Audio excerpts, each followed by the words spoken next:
OK, là, on va aller voir de l'autre côté. On a regardé un peu la situation sur la planète Terre parce que faut savoir un petit peu comment ça se passe sur la planète Terre si on veut faire une programmation qui a du bon sens. Donc, là, on va aller voir un petit peu ce qui se passe. Qu'est-ce que ça veut dire vraiment qu'on programme notre venue sur la planète Terre? Alors, on se remet en respiration, en observation de la respiration.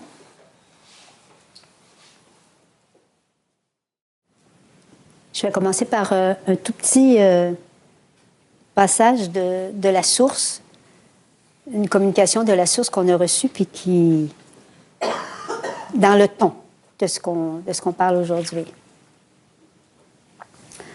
Le but ultime de votre incarnation est de réussir le passage à l'autre dimension de façon consciente, maîtrisée.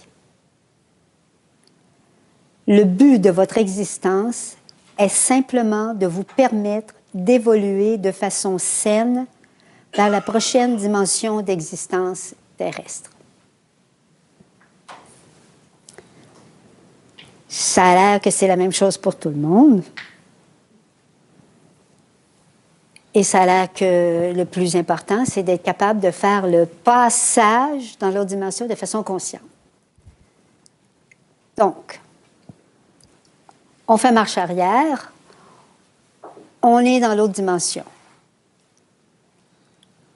On va prendre le cas de quelqu'un qui a déjà vécu, qui est dans une réincarnation. C'est un petit peu moins naïf que quand c'est notre première descente. On prend ce cas-là, on se prépare à descendre, à redescendre dans un corps humain sur la planète Terre. Quand on est de l'autre côté, disons qu'on a la pleine connaissance, on a tous nos pouvoirs divins, on n'utilisera pas le mot pouvoir à cause du sens que je lui donnais dans la première partie, là.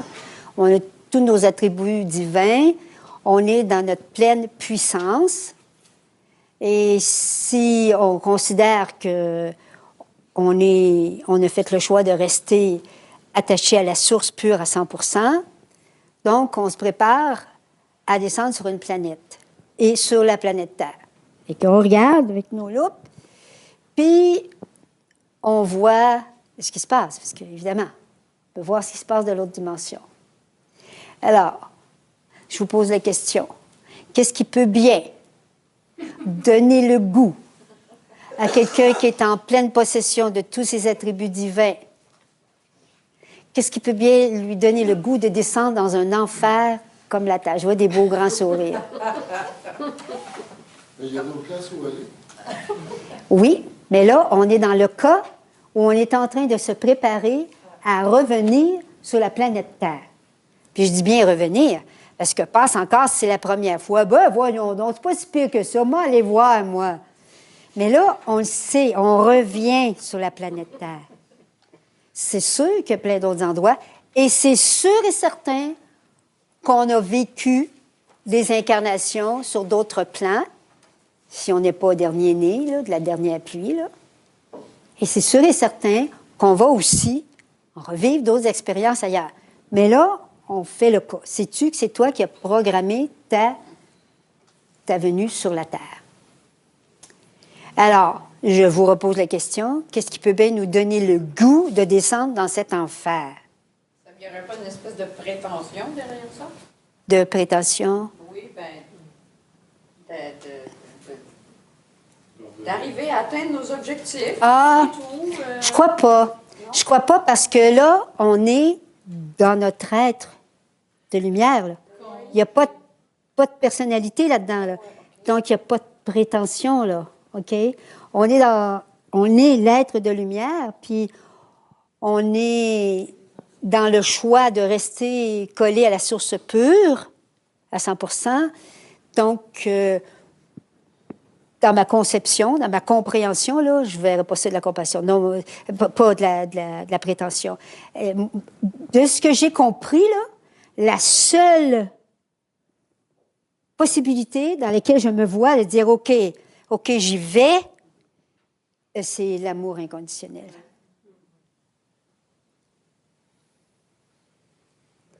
En voyant l'état dans lequel est rendue l'humanité, alors qu'on connaît notre potentiel, c'est un élan de dire, je vais l'aider. Bon, maintenant, c'est quoi qu'on programme vraiment? Est-ce qu'on va se programmer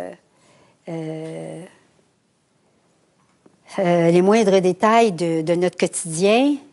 Non, c'est pas ça que j'ai compris, moi. Ce que j'ai compris, c'est que on va choisir, on va se programmer un véhicule.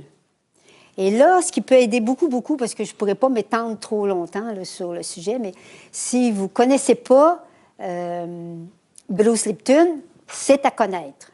Okay? Bruce Lipton, avec sa biologie des croyances et avec ses DVD, là, comment il s'appelle le fameux DVD dont je vous ai parlé au cours à la Osaya, là? Comment? La biologie cellulaire? La biologie cellulaire, oui, je pense que c'est ça. Oui, celui qu'on a à l'école. Hein? La biologie cellulaire, quelque chose comme ça. Il est délicieux, un bon grand-papa scientifique. Il est délicieux à écouter, à lire. C'est un vulgarisateur aussi. Et c'est lui qui nous a libérés du joug des gènes. OK? Alors, lui, c'est un biologiste, c'est un professeur qui a découvert à un moment donné qu'il enseignait des mensonges, mais absolument épouvantables, qui a décidé de dire la vérité. Devinez ce qui s'est passé? Il s'est fait exclure. Faites le geste, ouais. Fait exclure de la communauté scientifique. Mais là, présentement, il est revenu. Et puis là, il est très, très écouté au niveau mondial. Et lui, c'est ça. Lui, il nous a appris qu'on n'est pas réduit à l'esclavage de nos gènes. C'est pas ça du tout. Alors, ce qui fait que, de façon résumée, là, ce qu'on programme, c'est que, pas mal tout le monde, vous devez savoir qu'on choisit nos parents, hein? OK? Avant de descendre sur la planète Terre. C'est nous autres qui choisissons. Mais ce qu'on choisit, c'est à tous les niveaux. C'est pas juste une couleur, une race ou une adhérence à telle ou telle philosophie. C'est à tous les niveaux. Donc, on va construire notre véhicule avec le bagage génétique de nos parents. Mais c'est nous autres qui va sélectionner. C'est pas si loin du clonage, finalement. Sauf qu'on va passer par un processus de petit bébé dans un utérus de femme. OK? Mais on va choisir nous autres. Ce qui fait que si j'ai l'intention d'occuper mon temps sur la planète Terre en étant une virtuose au niveau du piano, je vais me faciliter la tâche beaucoup, beaucoup, beaucoup en choisissant au moins un des deux parents qui vont avoir des petits gènes de musiciens. C'est comme ça.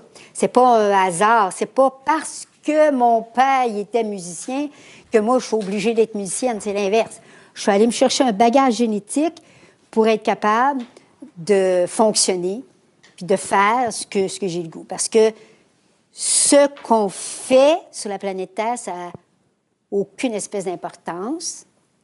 Il suffit juste de faire des choses qu'on aime.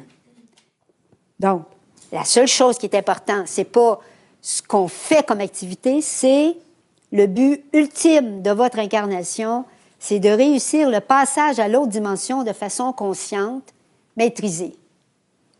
Si pour ça, je choisis d'être une virtuose au piano, ou d'être un professeur à l'université, ou d'être un agriculteur, ou d'être une mère de 10 enfants, ça n'a pas d'importance. Tout le monde, on vient dans un seul but de réussir le passage de façon consciente. Ça veut dire ça qu'on ne meurt plus par accident, qu'on ne meurt plus par maladie subite, là, parce qu'on peut choisir comme porte de sortie une maladie qui nous amène tranquillement vers l'éveil de notre conscience. Mais tu sais, on ne meurt pas de meurtre, on ne meurt pas de catastrophe, Parce qu'on fait le passage de façon consciente, avec ou sans notre corps physique. Ça, c'est notre but. Fait que le reste, c'est des choses qu'on planifie pour que ce soit plus ou moins agréable. Quand on a accès à cette information-là, il y a une grande partie de notre vie qui s'allège parce qu'on arrête de chercher notre mission. Puis ça, si vous ne l'avez pas fait vous-même, vous avez sûrement du monde autour de vous qui vous casse les oreilles avec leur fameuse mission. C'est quoi ma mission? Puis là, ils veulent avoir des messages de guide pour savoir c'est quoi leur mission. C'est pas compliqué, c'est ça ta mission. On est toutes la même, tous la même.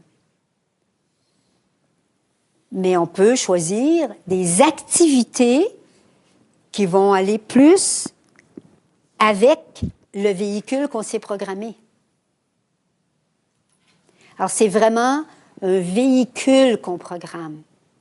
L'être qui va habiter ce véhicule-là, il est juste là pour apprendre à le rendre conscient, ce véhicule-là. Alors, il y a cette programmation-là qui est faite par nous-mêmes avant de descendre, c'est-à-dire qu'on le programme en fonction de nos choix pour cette vie-ci. Et là, on peut toucher la notion de karma, parce que ici, sur ce côté ici de l'océan, le karma, c'est devenu quelque chose de pas très, très, très beau, là, OK? C'est presque une punition, là. Ce qui fait que le karma, on peut plus le comprendre, non pas comme une punition, mais comme une conséquence logique, exactement comme on peut regarder nos systèmes scolaires, là, OK? Si aujourd'hui, c'est beaucoup plus souple qu'avant, là, si tu, dans des contextes de secondaire ou de cégep, si tu faillis dans une matière uniquement, tu n'es pas obligé de redoubler toute ton année, là. Je veux dire, tu vas aller repêcher, tu vas aller suivre matière pour te renforcer, etc. Fait que c'est un peu ça.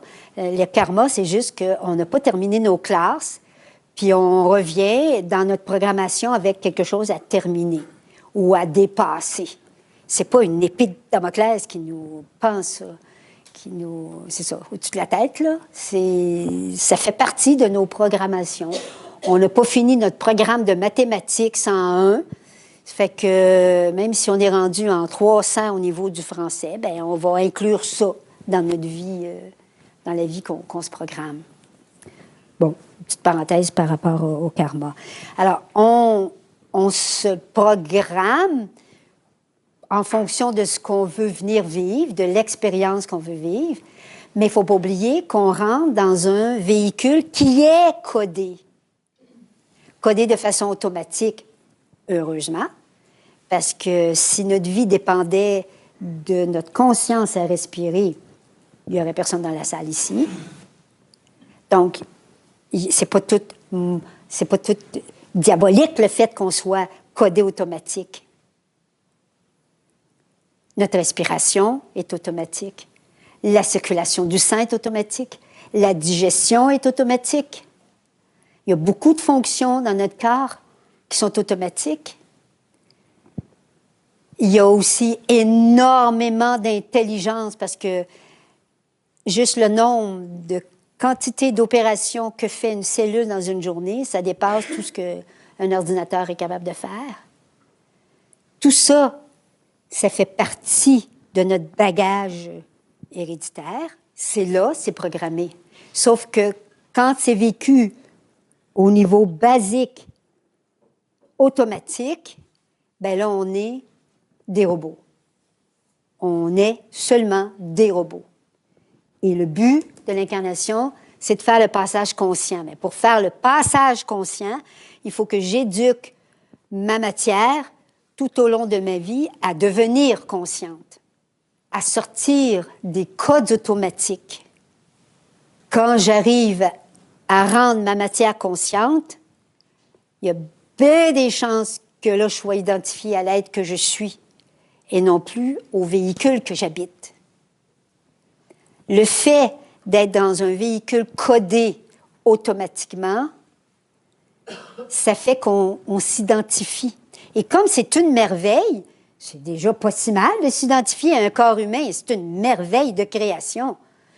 Quand on regarde comment ça fonctionne un corps humain, tout de façon automatique, c'est une merveille qui fait que quand on est dans une personnalité, on peut très bien se trouver très honoré de vivre, d'être identifié à cette machine merveilleuse. Quand on ajoute à ça toutes les performances possibles au niveau émotionnel, au niveau mental, au niveau physique, au niveau psychique, tout, bien là, on tombe à 100% dans le piège d'être identifié à la machine. Une machine super intelligente. Plus on est intelligent, plus l'identification est dangereusement installée.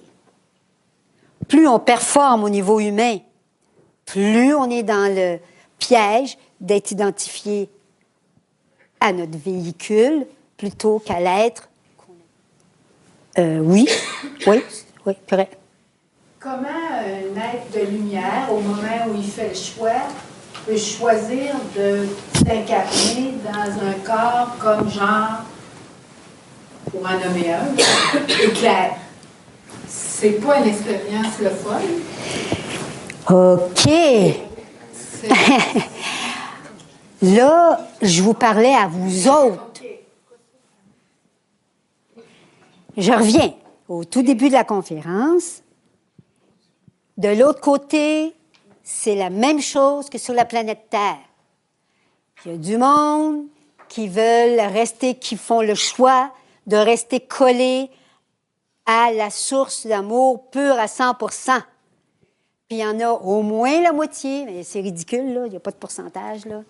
Mais il y en a une autre grosse gang qui, eux autres, ne sont pas intéressés et qui vont avoir une espèce de langage semblable aux humains. Vous n'êtes pas tannés, vous autres, d'être dépendants d'une source qui se prend pour le Dieu, qui se prend pour tout, puis de tout le temps être relié à ça. Venez donc nous voir, nous autres, on va vivre ça de façon différente. Hein? Puis on peut créer, puis on a tous les pouvoirs possibles. Le langage, là, trompeur, il est autant de l'autre côté qu'ici. Il y a les deux. Fait que il y a toutes sortes d'âmes qui s'incarnent sur la planète Terre. Je répète, il y a toutes sortes d'âmes qui s'incarnent sur la planète Terre. C'est pas vrai l'histoire que tout le monde il est beau et tout le monde il est fin. C'est pas vrai. Ça me gêne vraiment pas de l'affirmer. Croyez-moi ou croyez-moi pas, je m'en fous. C'est important que moi, ça sorte de mon être. Je l'affirme. C'est pas vrai que tout le monde il est beau, tout le monde il est fin. C'est pas vrai. Parce que toute âme a été créée avec le libre arbitre. Le libre arbitre, c'est quelque chose qui se passe dans l'autre dimension. Le libre arbitre, ça veut dire qu'on a le choix de rester attaché à la source pure d'amour ou de se détacher de ça puis de faire une expérience égotique. C'est ça, le libre arbitre à la base. Le libre arbitre dont parlent les humains, ils nous en ont parlé. La source, nos guides, ils nous en ont parlé, ils nous ont expliqué. Mes pauvres amis, vous croyez avoir le libre arbitre en vivant dans un corps non conscient, mais non, vous n'êtes que le jouet de vos pulsions. Aïe aïe. Première fois, ça fesse. Le libre arbitre, c'est pas ce qu'on vit quand on décide comment est-ce qu'on va s'habiller, quand on décide si on va aller donner une conférence ou pas, même si on est dans le lit avec la fièvre. Non, c'est pas ça le libre arbitre. C'est beaucoup plus haut dans nos êtres, dans nos âmes, quand on fait le choix d'aller d'un bord ou de l'autre. Alors, ça fait partie, ça, de l'expérience d'incarnation, de savoir qu'on descend dans une jungle d'âmes de toutes sortes. C'est assez clair, ça. Elle a l'air d'être contente. OK? Mais c'est tellement important de savoir ça. La naïveté de l'être humain, c'est ça, c'est de croire que tout le monde est beau, tout le monde est fin. C'est pas vrai. Parce qu'il y a des choix différents. Et c'est comme ça qu'on peut faire le lien, là, avec, tu sais, je vous ai dit tout à l'heure, ben, là, des millions d'années, le centre de la Terre, il était déjà habité. Tous les centres de toutes les planètes sont habités. OK. Il y en a que c'est la première fois qu'ils entendent ça, là. OK.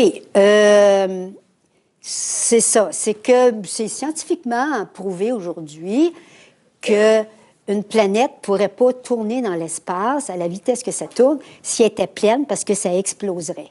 Donc, c'est la logique même au niveau de la physique que les planètes sont creuses à l'intérieur.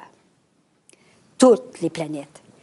Et toutes les planètes, depuis toujours, sont habitées à l'intérieur. C'était comme ça il y a des millions d'années aussi. Et le centre de la Terre était déjà habité, voilà des millions d'années aussi. Donc, ces êtres-là, qui étaient des êtres immortels, c'est bien naturel qu'ils sont encore ici. C'est pas pour rien que nos autorités nous empêchent d'être en contact avec ça. Pensez-y 2 petites minutes, là.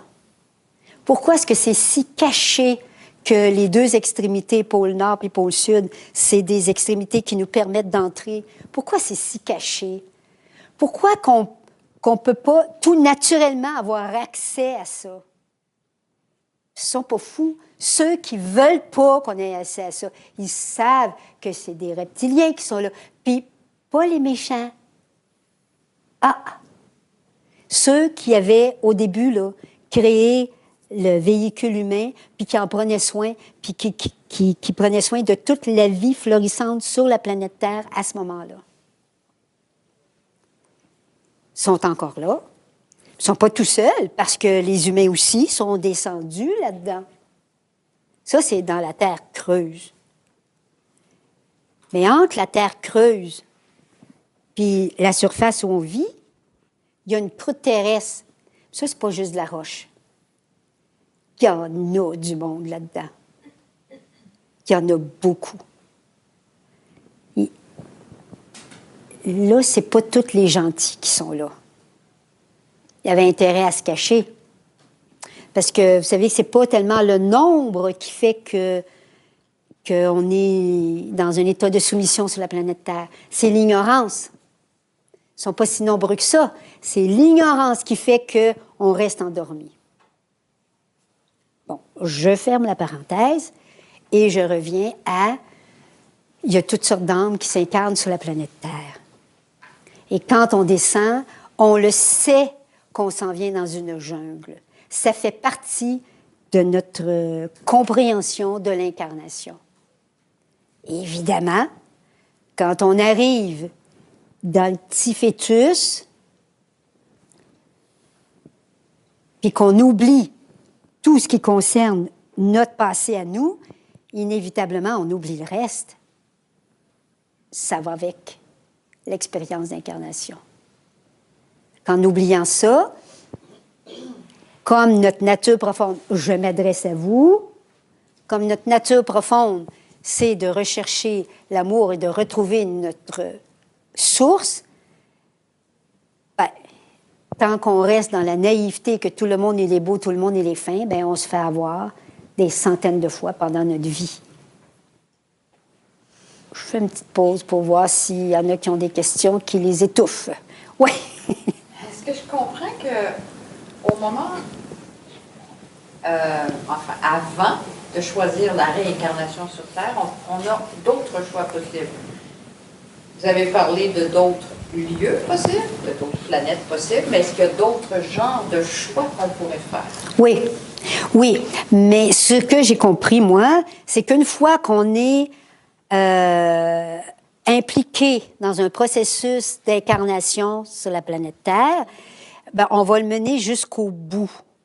OK? Jusqu'à ce qu'on finisse vraiment conscient. Le seul but de notre réincarnation, c'est de faire le passage de façon consciente. Tant qu'on ne fait pas le passage de façon consciente, ce que je comprends, c'est qu'on va revenir terminer une expérience. Donc, ça va être comme avant de descendre sur une planète Terre, qu'on va avoir ces différents choix, puis après aussi, parce que après, on peut choisir de revenir en termes de service. Et c'est une vie différente quand on est rendu à l'étape de service. Ça se passe différemment, même si on passe par les mêmes étapes du bébé qui doit apprendre, là. Fait que, puis ça, ne pas confondre une vie de service avec une vie au service de l'ego, là. C'est pas tout à fait pareil, hein. De l'ego, OK, de la personnalité, là, qui va s'inventer des missions, là, OK. Bon. OK, fait que, donc, oui, il y a différents plans. Il y a différentes planètes 3D, mais il y en a des millions, là, des planètes de 3D, de troisième dimension. Mais il y a aussi des expériences d'incarnation sur des plans plus subtils que la troisième dimension. Ça, c'est la dimension la plus dense, la troisième dimension. Okay? Puis il faut qu'on fasse l'expérience à un moment donné ou l'autre. Et ça, c'était intéressant dans Urantia, comment c'était expliqué. Fait qu'on s'incarne sur différents plans parce que notre nature profonde, aux âmes évolutionnaires, comme nous, c'est d'être des co-créateurs. Donc, pour être co-créateur d'univers, ben, il faut avoir un peu d'expérience. C'est pour ça qu'on va s'incarner sur différents plans, puis dans chaque plan, sur différentes planètes ou lieux là, d'existence. C'est bon pour ça, cette question? OK. Est-ce qu'il y a d'autres questions qui étouffent? Ouais. Au lieu de passer par le processus de la naissance, là, est-ce que c'est vrai qu'il y a des walk-ins? Les gens, à ce moment-là, ils arrivent dans le corps de quelqu'un d'autre. D'après la volonté de la personne, il y a comme un échange, là. C'est plus compliqué que ça à expliquer. Oui, c'est ça. Je ne peux pas rentrer dans ça, mais je fais pas non, ça se peut pas. Oui, ça se peut, mais c'est pas aussi simple que ça. Puis, à mon avis, de ce que j'ai compris et appris, c'est pas selon le bon vouloir de la personne. C'est pas comme ça que ça se passe. Mais oui, ça existe. Ça existe, cette possibilité-là. Mais je peux pas rentrer là-dedans. Ça me ferait dévier vraiment beaucoup, beaucoup. Mais ça existe. Mais attention, parce que là aussi, il y a tellement de fabulation. Il y a tellement de naïveté là-dedans. OK? Vraiment. Tu sais, c'est comme... je pourrais, moi, après une période vraiment... Tu sais, c'était vraiment fort, là, ce que je viens de vivre, là, au niveau physique, là. Tu sais, je pourrais dire, là, c'est plus Reine-Claire qui est là, c'est quelqu'un d'autre. Il y en a beaucoup qui jouent à ça, OK? Fait que c'est pour ça que c'est tellement important de développer votre ressenti pour savoir quand quelque chose est juste ou pas. C'est la garantie de notre survie, c'est le ressenti. Pas les sensations, là. Le ressenti, le savoir directement par l'intérieur à partir de notre centre du cœur. OK, fait que je ne peux pas aller plus loin, ça existe, mais attention, attention, mon Dieu, que c'est dangereux, ces affaires-là, de fabuler. Oui? Quand on entend l'expression « un enfant des étoiles », quelle est la signification que tu donnerais à ça? Bien, il y a de tout là-dedans aussi. Il y a tellement de naïveté, tu sais, je veux dire, on s'est fait avoir comme il faut avec toutes les histoires d'enfants comme ci, puis d'enfants comme ça, puis d'enfants cristal, puis d'enfants indigo, puis d'enfants tout le kit, là, OK? Fait que, à la base, c'est très vrai. Il est arrivé une génération de nouveaux enfants sur la planète Terre que les parents n'étaient même pas capables de les regarder dans les yeux, OK? Les autres sont arrivés un petit peu trop vite. Je ne sais pas comment ils ont fait leurs calculs. Ils sont arrivés un petit peu trop vite. Puis la plupart de nos enfants indigos sont tombés dans la drogue ou l'alcool ou les problèmes psychiques ou n'importe quoi parce qu'ils n'ont pas trouvé l'accueil. Il y a carrément l'impression de s'être trompé de planète. Okay? Mais après ça, là, il est arrivé l'autre série, là, tu sais. Puis là, il y en a-tu des livres là-dessus, mais de ridicule, ridicule. Et là, ça a donné naissance aux enfants rois. Moi, ça me rend triste, ces histoires-là de désinformation, mais encore là, il faut que chacun, on prenne le temps de développer notre ressenti. Fait que les enfants des étoiles, on vient tous des étoiles. On est tous des enfants des étoiles. Tous. Je vous parle à vous autres, là. Parce que j'ai dit tout à l'heure, il y a toutes sortes d'âmes qui s'incarnent sur la planète Terre. OK? Mais on vient tous des étoiles. Mais il y a des enfants vraiment sur la planète qui ont vraiment une conscience spéciale, qui arrivent avec la conscience. Ils n'ont pas besoin de passer là, toutes les années qu'on a passées à se déniaiser, là, puis à lire des affaires, puis à regarder des films pour ouvrir notre conscience. Eux autres, ils arrivent, la conscience est... Mais ils ne sont pas nombreux. Puis c'est certainement pas le petit garçon de ma tante Françoise, là, tu sais, c'est comme... oui, ils sont là sur la planète, mais c'est tellement évident de les reconnaître qu'il faudrait peut-être arrêter de penser que nos enfants sont tellement spéciaux, ce qui fait qu'il n'y a plus d'éducation possible, parce que c'est des enfants de la lumière. Mon œil! C'est des êtres de lumière, oui, comme toi, comme moi, dans des véhicules programmés. Ça prend quelqu'un pour les éduquer, ces véhicules-là. Ça prend du monde éveillé.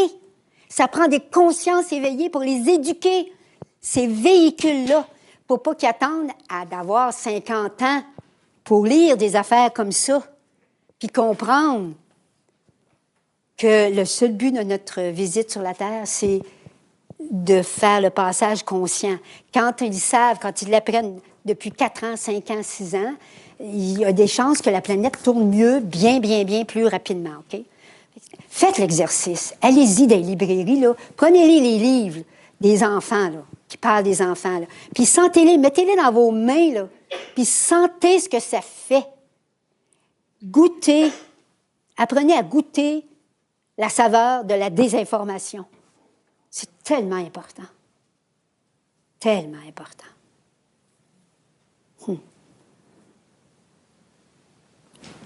Bon. Est-ce qu'il y avait d'autres questions? Oui. Tu nous dis que le but, c'est le passage de façon consciente. Si on revient, c'est parce qu'on ne l'a pas réussi. Si on revient... Non, on peut revenir sous forme de service. Okay? Tu peux revenir dans une intention très claire de servir l'humanité. Pour qu'il y ait plus de gens qui fassent ce passage-là. Oui, c'est ça. Ouais. On n'est pas plus informé que c'est pour ça qu'on vient. Dans le sens que... On n'a pas la mémoire. T'as pas la mémoire. Ben, il y a des êtres, oui, qui reviennent, OK, avec une mémoire. Certains enfants font partie de ça, là. Mais t'as pas une mémoire claire, ça, parce que ça t'empêcherait de refaire tout le temps ton choix réel, OK? De toujours, parce qu'à chaque fois qu'on se souvient pas, c'est qu'on est obligé de faire le choix. On a cette possibilité-là de faire le choix de notre adhérence à la lumière ou pas. Puis il ne faut pas rêver en couleur non plus, hein, parce que ce qu'on appelle la lumière, c'est pas l'opposé de l'ombre. Ce qu'on appelle la lumière, c'est quelque chose qui comprend la petite lumière et l'ombre. Et si on veut accéder à la lumière consciemment, il faut absolument faire l'expérience de l'ombre et de la petite lumière. Absolument. Dans notre vie, dans nos vies, dans nos expériences dans l'au-delà et dans nos expériences sur la planète Terre. C'est pour ça que notre ressenti, c'est la garantie de notre survie, parce que c'est ça qui va nous permettre de reconnaître nos familles d'âme, de reconnaître ceux qui font le choix de l'amour pur à 100%, et puis ceux qui font le choix des expériences égotiques. C'est bon? Quand ça dit « Le but ultime de votre incarnation est de réussir le passage à l'autre dimension de façon consciente », c'est comme il faut que tu le mettes au pluriel. le but ultime de tes incarnations, c'est de réussir le passage de façon consciente. Pour réussir le passage de façon consciente, il faut que tu sois dans ta vie consciente. Et ça, il faut que tu arrives à dépasser les codes automatiques. Il faut que tu conscientises tout ce que tu es en train d'apprendre. Aujourd'hui, tu l'apprends à travers une conférence. Moi, je l'ai appris à travers des expériences, à travers des lectures, à travers toutes les canalisations qu'on a eues. OK? Là, c'est un petit bout aujourd'hui que tu l'as à travers une conférence, mais c'est que il faut que c'est notre vie qui devient consciente au service de la lumière, qui fait que là, on peut arriver à faire un passage de façon consciente. Okay? Mais ça c'est sur plusieurs incarnations. Différents niveaux. Bien sûr aussi, il y a différents niveaux de conscience, c'est sûr. OK? Quelqu'un qui meurt avec la conviction qu'il n'y a absolument rien de l'autre bord. Rien. C'était un trip biologique, il n'y a rien de l'autre bord. Tu meurs, c'est fini. C'est sûr qu'il n'y aura pas à la même place que quelqu'un qui sait qu'il y a une famille d'âmes qui l'attend de l'autre côté. Il n'y aura pas à la même place. Il y a bien des chances qu'il reste coincé dans les couches de la Terre et dans les fréquences plus basses encore que la 3e dimension, où là, il y a plein de monde qui vont le désinformer le plus longtemps possible. Tu sais, je veux dire, c'est infini la vie de l'autre côté. C'est infini.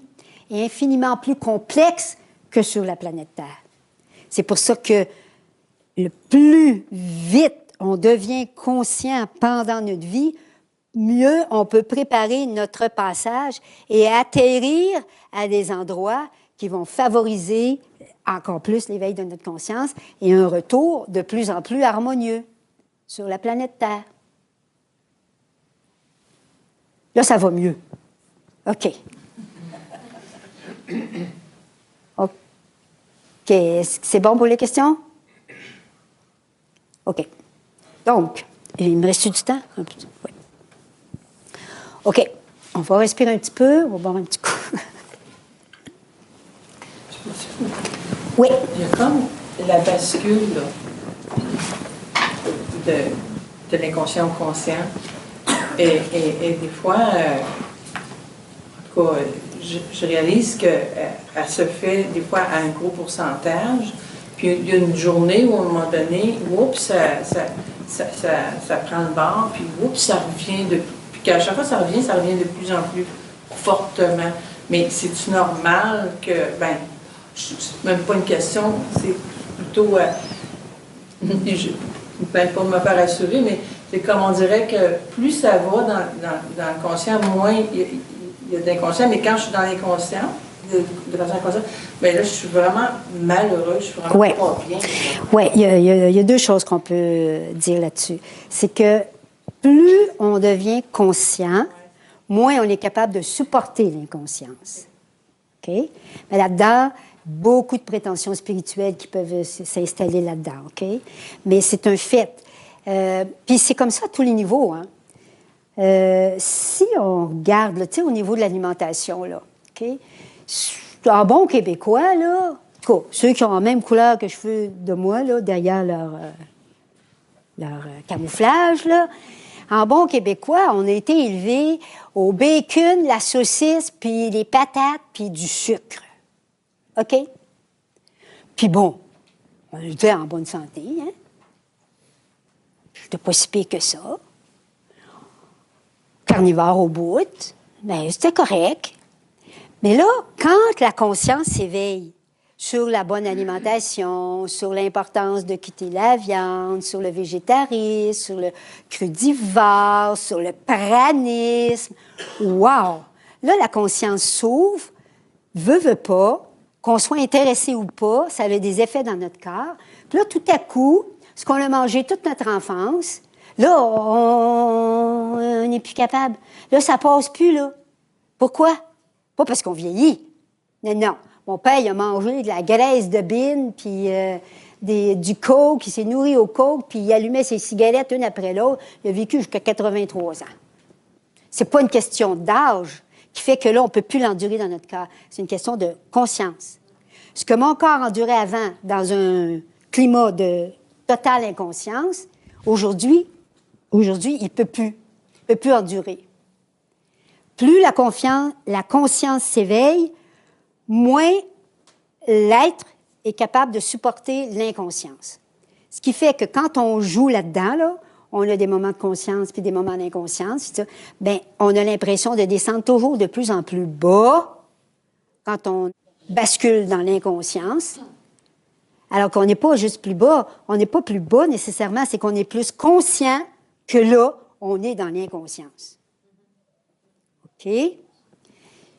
Ça, c'est pour une chose. L'autre chose, c'est relié à ce que je disais au tout début, là, il y avait une question dans ce coin-là, c'est que c'est la présence à soi qui va faire qu'on va devenir de plus en plus conscient. Mais plus on devient conscient, plus les conséquences sont, mettons, en guillemets, graves, ou pas graves.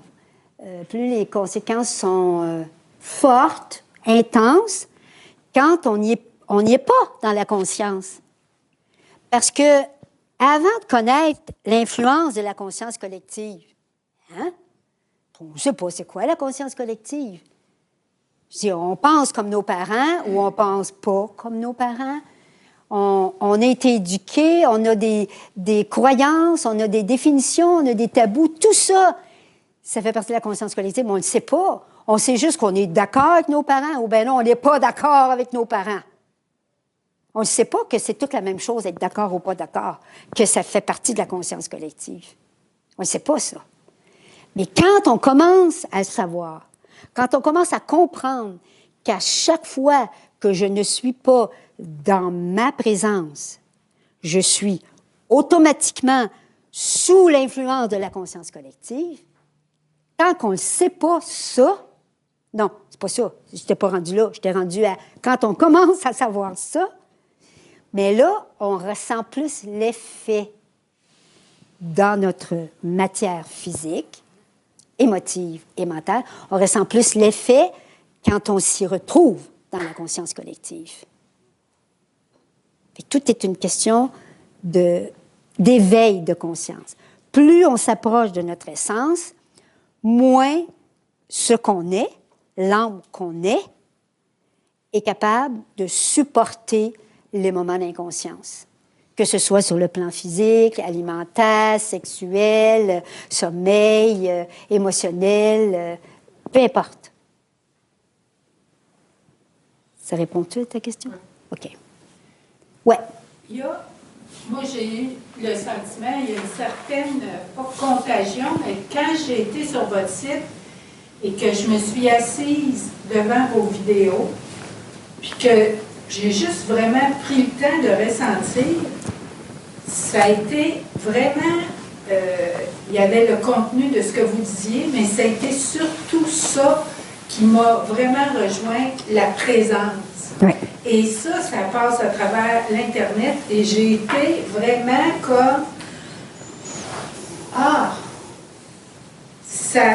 je trouve qu'il y a, en présence de gens éveillés, conscients, il y a quelque chose qui se transmet. Oui, c'est pour ça que c'est important de le savoir et de se mettre en contact direct ou à distance avec tous les êtres éveillés de la planète et avec tous nous autres. Et c'est ça qu'on expérimente dans le cours à la Osaya, de se retrouver pendant 1 an de temps, régulièrement, des êtres qui ouvrent leur conscience. Puis moi, je l'ouvre en même temps que mes élèves l'ouvrent, la conscience, parce qu'il faut toujours avoir un pas d'avance. Et un groupe où on sent que la conscience éveille, puis on sent la connexion à distance, c'est ça. Il faut s'unir, il faut se connecter. Et on n'est pas obligé de connaître les gens éveillés de la planète. On a juste à respirer leurs atomes. Bon, une autre affaire. Respirer les atomes Parce que vous savez que quand on meurt, quand on laisse notre corps physique, les atomes, ils ne meurent pas, eux autres. Ils sont juste désassemblés jusqu'à temps qu'ils soient réutilisés pour refaire d'autres corps. C'est que les atomes de toutes les personnes éveillées de la planète, ils sont disponibles. Il y en a plein dans la salle ici, là. Uh-huh. Intéressant, hein? Là, je commence à... Ben, coudonc, il n'est jamais trop tard, là. Ça fait 2 heures que je vous parle, là, mais ça y est, ça commence à être intéressant, OK? Bon, vous respirez des atomes conscients. Plus vous allez respirer consciemment, plus votre corps va se transformer en un aimant d'atomes. Plus votre respiration est consciente, plus vous attirez des atomes intelligents, éveillés. Ça se fait automatique. Vous n'avez pas besoin de connaître le monde. Vous n'avez pas besoin de me vider de mes atomes non plus, là. OK?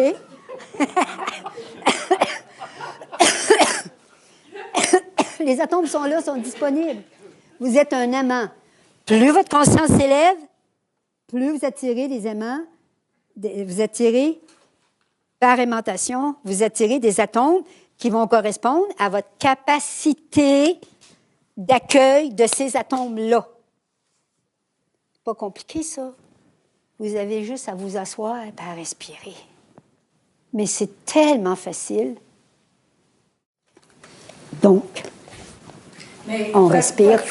Toutes vos choses sur votre site, C'est le champ des voyages juste ça. d'aliments conscients. Moi, c'est déjà depuis 2-3 semaines que j'ai trouvé ça. Ben, bienvenue dans le club. Mais C'est ça. c'est vrai, tu sais, que c'est facile, puis ça a été gratuit, puis ça a été... Ben oui. Tu dis, c'est là. Hein? C'est là, c'est comme ça. Puis là, ben, après ça, ben, c'est chacun qu'on a à prendre la responsabilité de témoigner de qui on est. Puis c'est juste ça que je fais. Je veux juste savoir si je comprends bien le sens de travailler avec la structure chromatique. Est-ce que c'est pas ça que vous venez de ni plus ni moins que d'expliquer que c'est une façon, Oui. en respirant consciemment? Oui. Tu veux dire la construction chromatique, là? Oui. Oui, oui. C'est exactement ça. La construction chromatique, c'est l'union de tous les cristaux, de tout ce qui est vivant dans notre univers local, OK? Puis nous autres, on place un cristal central ici dans notre chakra du cœur, OK? Fait que c'est ça, c'est qu'on est tous unis. Mais ça comprend tout le monde.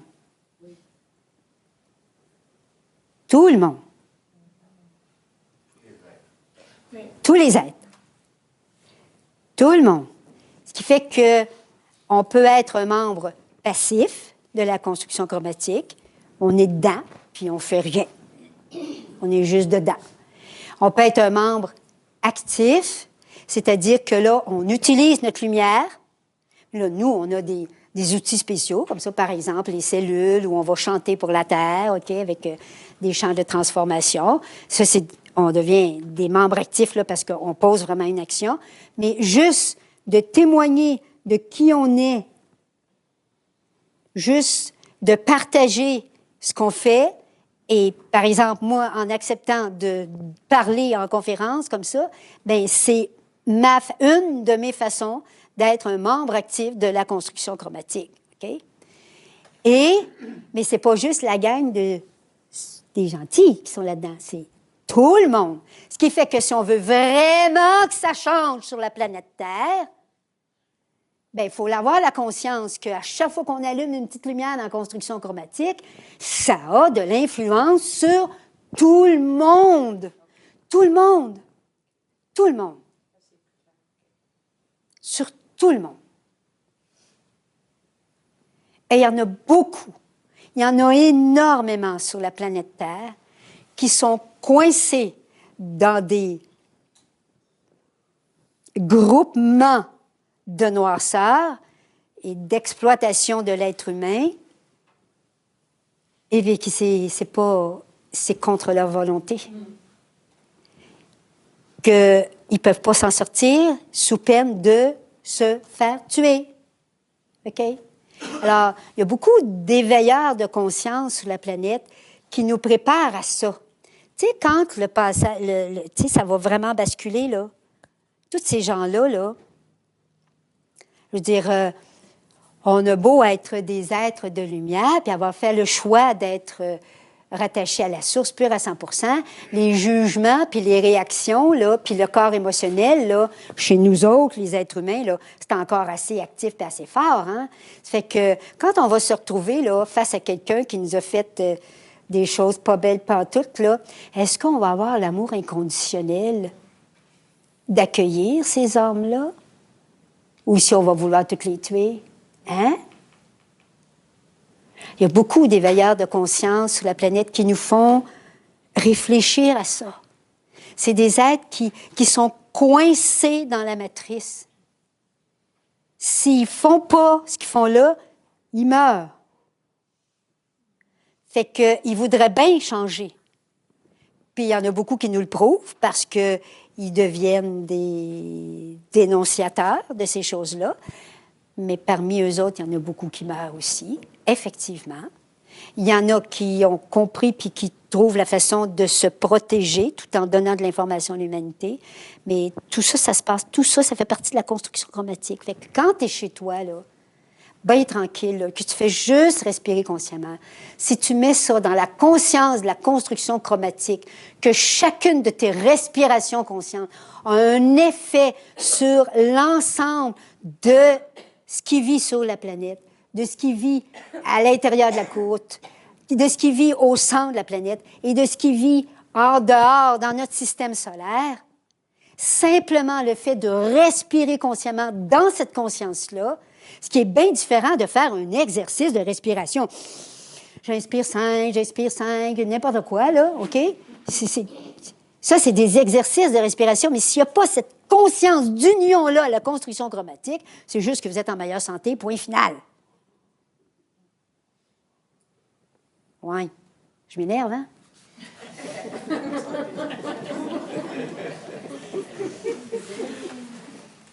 Bon. As-tu d'autres questions? Alors, s'il n'y a pas d'autres questions, je finis avec une petite chose qui est importante de savoir. Que notre... Oui. Futé!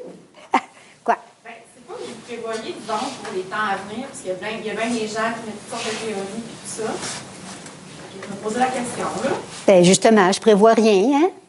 Parce que si on prévoit, on est dans le mental ou l'émotionnel, mais on est dans le piège de prévoir l'avenir. Alors, chaque seconde, l'avenir de l'humanité se décide dans chaque seconde que tu respires consciemment. Toi, puis toi, puis toi, puis toi, puis toi, puis toi, puis toutes nous autres. Il n'y a rien. Il n'y a pas un être de l'autre dimension qui peut présumer de ce qui va arriver. C'est complètement faux. Ça, c'est la chose la plus importante que j'ai apprise, moi, avec nos guides. Personne ne sait ce qui va arriver. Fait que tous ceux qui font des belles théories, là, puis des belles promesses de ce qui va arriver, c'est mon œil 10 000 fois. Il n'y a personne qui le sait. Parce que c'est chaque être humain, à chaque seconde de présence consciente, qui fait basculer l'avenir de la planète Terre. Voilà ce que j'en pense. Greg Braden, c'est ce qu'il dit. 1% de la population peut faire tout changer. Oui. Ben, c'est pas juste lui, hein. Ça, c'est les questions de méditation, là, transcendantale, là. C'est ça. Non, c'est la physique quantique. Oh, oui. Ces dernières affaires, là. Oui, c'est ça. Oui. C'est encore plus fort que l'autre, parce que l'autre, ça prenait 10 je pense. Le carré de 1%. Oui, c'est ça. Oui. C'est ça. Fait que l'avenir de l'humanité est entre nos mains, c'est vrai pas à peu près. Puis tout ce qu'on a à faire, ça coûte rien, mais c'est extrêmement difficile de sortir du roulis-roulant de nos activités tellement importantes.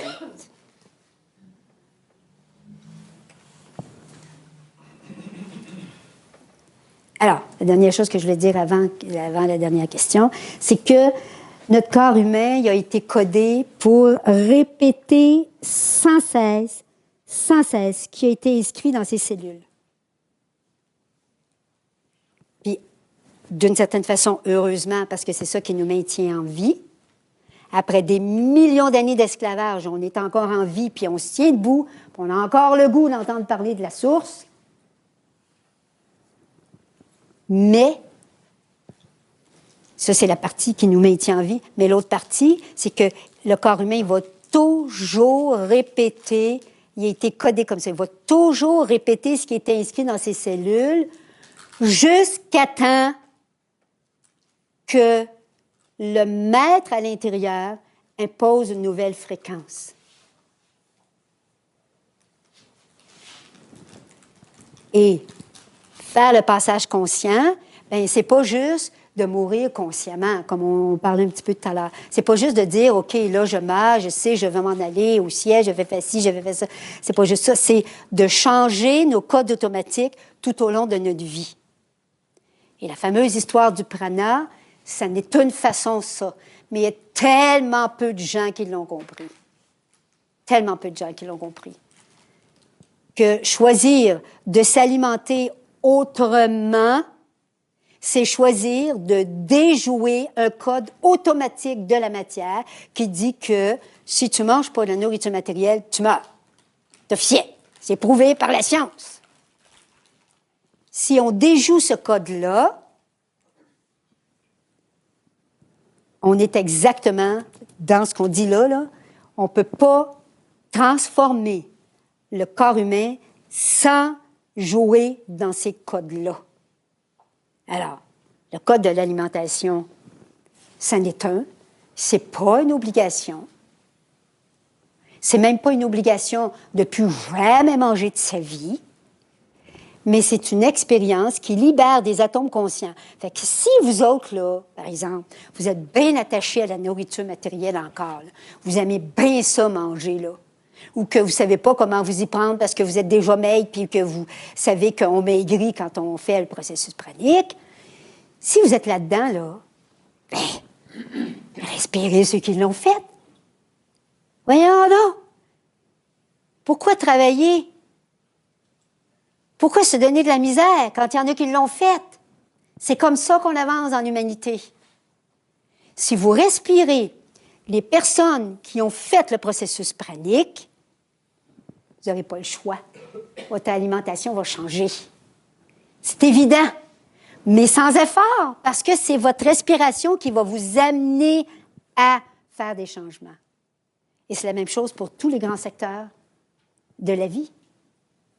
Jouer avec les codes automatiques, c'est mettre de la conscience dans notre corps physique qui nous permet d'aller au-delà de ces codes-là. Ça ne nous empêche pas jamais de revenir aux anciens codes, si on a besoin. Moi, comme je vous disais, là, ces dernières semaines, là, j'en ai eu besoin de la respiration automatique parce que sans ça, je ne serais pas ici aujourd'hui, là. Fait que c'est toujours bon que ces codes-là soient là pour des situations d'urgence. Bon, fait que c'est ça. On ne peut pas transformer notre matière physique sans avoir ça dans la conscience qu'il faut déjouer les codes automatiques.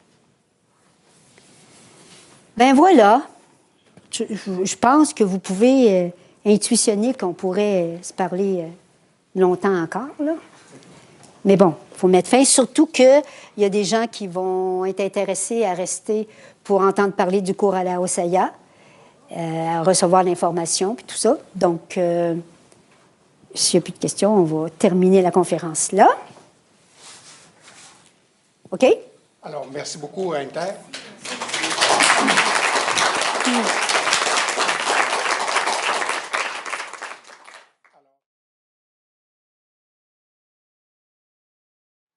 Sur la première page du texte, vous avez un de nos chants qui s'appelle « la Osaya ». Ça vient de là, le nom du cours. Et qui est... c'est un chant qui signifie, tu sais, quand on quitte notre famille d'âme de l'autre côté pour descendre sur la planète Terre, on demande à notre famille d'anges de ne pas nous oublier, de penser à nous autres, puis qu'il faut qu'on s'absente pour un court instant, le temps d'une expérience terrestre, et puis qu'on va revenir raconter les fruits. C'est de là qu'est venu le nom du cours. Okay? Alors, ce qu'on propose dans ce cours-là, c'est de jeter un autre coup d'œil sur notre expérience d'incarnation. Okay? Alors, le cours il est divisé en 3 étapes. Dans une première étape, c'est 8 leçons préparatoires à l'incarnation. Alors, on s'imagine en tant qu'âme désincarnée et on va recevoir 8 leçons de notre famille de lumière qui vont nous préparer à comment ça va se passer sur la planète Terre. Comment tout ce qu'on a à maîtriser, le véhicule, puis tout ça, tous les outils, 8 leçons comme ça. Après, on a une période d'oubli qui correspond à notre arrivée sur la planète Terre. Alors, le cours commençant en avril, on se voit en avril, en mai, en juin, on commence une période d'oubli où là, il y a un certain travail à faire de prise de conscience de qu'est-ce qu'on a fait avec notre vie, qu'est-ce qui s'est passé jusqu'à maintenant. Puis là, on a la période de l'été où il n'y a rien qui se passe. C'est la période d'oubli. On retourne à notre vie ordinaire, si on est capable. Et là, on se retrouve à l'automne, jusqu'au mois d'avril suivant, pour ce qu'on appelle la période d'éveil. Alors là, c'est 28 communications de l'âme incarnée avec son guide individuel, personnel, qui va l'amener à vivre de façon consciente, de plus en plus consciente, son incarnation sur la planète Terre. Et c'est à travers cette structure-là qu'il y a tous les enseignements du programme, là, tout ça, là, tous ces thèmes-là sont abordés.